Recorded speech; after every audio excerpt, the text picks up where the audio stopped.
Salut à tous, je vous retrouve aujourd'hui pour vous présenter un nouveau produit de chez Creative, de la gamme Sound Blaster, et après le Sound Blaster Raw, je vous présente le Sound Blaster Free. Alors voici la boîte. Comme vous pouvez le voir, donc c'est une enceinte de forme cylindrique, et donc, chose assez intéressante, la boîte est elle aussi cylindrique. Voilà. Un joli tube, on va ouvrir ça ensemble. À l'intérieur, on trouve le câble USB pour recharger l'enceinte. C'est un petit câble USB, hein. C'est du micro USB, ça doit faire à tout casser 25-30 cm max. Les diverses notices. La boîte est vide maintenant parce que j'ai sorti l'enceinte. Et la voilà.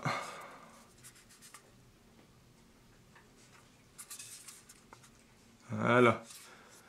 Donc la Sound Blaster Free qu'ici nous avons en couleur noire est aussi disponible en blanche et elle est au prix conseillé de 99 €. Alors, d'aspect, elle est super légère. Quand même pour une enceinte de cette taille, c'est vrai que elle fait pas son poids. Ici, hop, on a les boutons de raccourci, donc qui sont assez simples. Bouton pour l'allumer, augmenter, diminuer ou augmenter le son, coupler en Bluetooth ou décrocher quand on a un appel via son téléphone. Au dos, c'est ça le dos. On trouve pareil, lecture pause, passer les chansons, couper le micro et actionner un mode de lecture qui peut être aléatoire ou repeat. Et le bouton loud, on y reviendra après. Ici, voilà, le petit radiateur passif pour les basses. Et ici, si j'arrive à ouvrir, on retrouve l'entrée jack pour brancher un appareil qui n'a pas de Bluetooth. On retrouve le micro USB pour le rechargement et un slot pour une carte micro SD. Une carte micro SD donc qui sont acceptées jusqu'à 32 Go et donc qui après vous permettent d'écouter votre musique sans mettre d'appareil Bluetooth. Et la carte SD se contrôle via les boutons que nous avons ici. Lecture pause, passer les chansons, repeat ou shuffle. On a un bouton loud ici. Alors le bouton loud, il est très sympa en fait, il vous sert, enfin j'allais dire il vous sert lors d'une fête, mais il peut vous servir n'importe quand. En fait, quand vous appuyez dessus, ça booste l'ensemble de l'enceinte. Donc ça va augmenter la puissance sonore générale, ça va augmenter la profondeur des aigus et des graves. C'est un peu le bouton fête quoi. C'est quand vous êtes... il y a du monde, comme ça vous avez envie de mettre plus d'ambiance, vous appuyez sur ce bouton et l'enceinte va délivrer plus de puissance. Bien sûr, qui dit plus de puissance dit aussi plus d'utilisation de la batterie dont l'autonomie va forcément se faire ressentir. D'ailleurs, au niveau de l'autonomie, j'ai pas pu tester sur la longueur, mais le constructeur annonce 10 heures.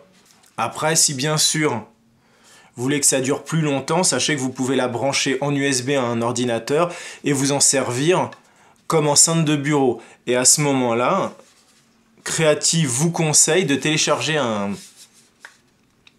petit logiciel supplémentaire qui sera installé sur votre ordinateur PC ou Mac, qui est le SBX Studio, et donc là qui va vous permettre de faire beaucoup plus de réglages sur votre enceinte via le câble USB, donc jouer avec un égaliseur et des choses comme ça. Quelle est la particularité de cette enceinte? Alors c'est une enceinte qu'on peut utiliser de plusieurs façons. On peut l'utiliser comme ceci, à plat, et donc elle délivre à ce moment-là un son stéréo élargi. Hop, comme ça. Vous pouvez aussi la mettre droite. Et à ce moment-là, droite, elle va diffuser un son de façon à 360 degrés. Tout autour. Là, c'est plus une utilisation de fête, c'est quelque chose de plus convivial quand vous êtes à plusieurs pour que tout le monde puisse profiter pleinement de la musique. Mettez-la à la verticale. Comme je vous le disais avant, elle est légère, donc forcément, elle est très pratique à déplacer. C'est une bonne enceinte nomade parce que donc vous pouvez la mettre dans votre sac, Vous pourrez voir, je vais peut-être mettre sur l'article du site, je mettrai une photo qui vient directement du communiqué de presse de Creative, où vous verrez qu'il y a même des mecs qui s'amusent à la glisser dans le porte-bidon de leur vélo. C'est assez original, mais pourquoi pas. Vous allez me dire, ouais, mais si on la met sur le vélo par exemple, ou si on l'emmène dehors, est-ce qu'on risque pas de l'abîmer s'il y a de la pluie, si on est près d'une piscine et qu'elle se prend des gouttes? Ah, papa, je vous arrête, en fait elle a le certificat IPX4, donc c'est lié à toute l'étanchéité, donc vous la plongez dans l'eau, elle crève. Mais si par exemple vous êtes près de la piscine, ou même si vous l'utilisez en cuisine, et qu'elle reçoit des gouttes d'eau, ne vous inquiétez pas, ça craint rien, elle résiste à tout ce qui est projection d'eau. De ce côté-là, elle est étanche, mais elle n'est pas waterproof, nuance. Enfin, le petit truc que j'ai trouvé vraiment sympa, en fait, c'est le Bluetooth multipoint. C'est vrai qu'on a tendance à avoir du Bluetooth, entre guillemets, simple, et par exemple, moi, toute ma musique se trouve sur mon iPod. J'ai rien sur mon téléphone, mais c'est vrai que c'est pratique de coupler son téléphone à l'enceinte, parce qu'en cas d'appel, j'ai juste à appuyer sur le bouton ici pour décrocher et répondre en kit main libre. Et c'est vrai que c'est très pratique, mais j'ai pas de musique dessus.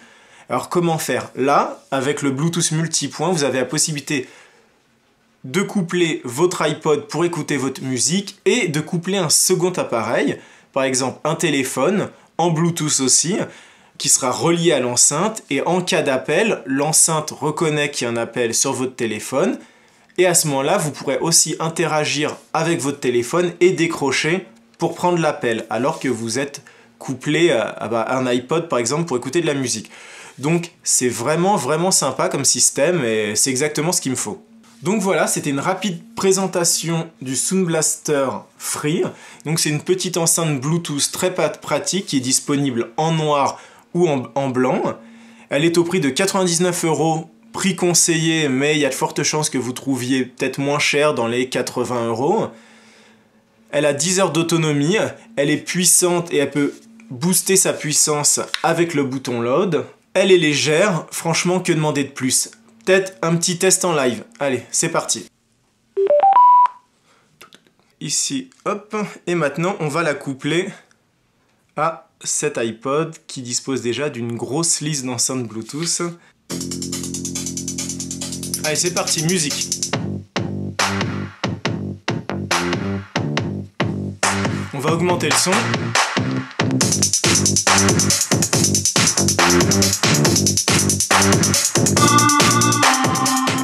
Sacrée puissance, hein.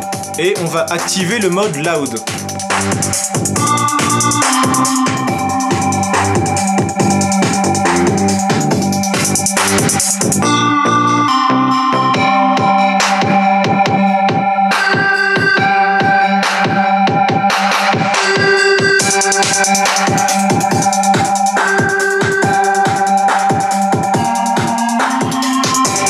Donc voilà, c'était la Creative Sound Blaster Free. Très belle enceinte, très belle puissance à 99 €. Merci d'avoir suivi ce petit déballage et cette présentation de produits. Merci à Creative de m'avoir envoyé le produit. Merci à vous d'avoir regardé cette vidéo. Merci de vous abonner, merci de liker la vidéo, merci de laisser plein de commentaires. Donc merci à vous et on se retrouve très bientôt pour une nouvelle enceinte. Allez, ciao et bon son!